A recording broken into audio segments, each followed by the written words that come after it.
M இறைவா, சங்கை மிகு இந்த கஅபத்துல் முஷர்ரஃபாவின் அருகே எவ்வித விவசாயமுமில்லாத இப்பள்ளத்தாக்கில் தொழுகையை நிலைநாட்ட நான் என் குடும்ப சகிதத்துடன் குடியிருக்கிறேன்.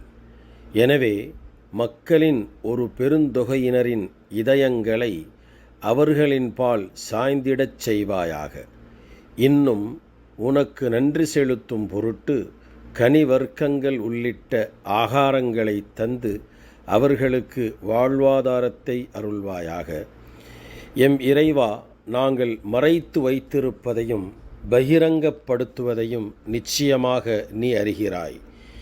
மேலும் பூமியிலும் வானத்திலும் எப்பொருளும் உனக்கு மறைந்ததாக இல்லை என்று நம் தந்தையும் நபியுமான இப்ராஹிம் அலைஹிஸ்ஸலாம் அவர் கூறினார்கள். 14, 37 மற்றும் 38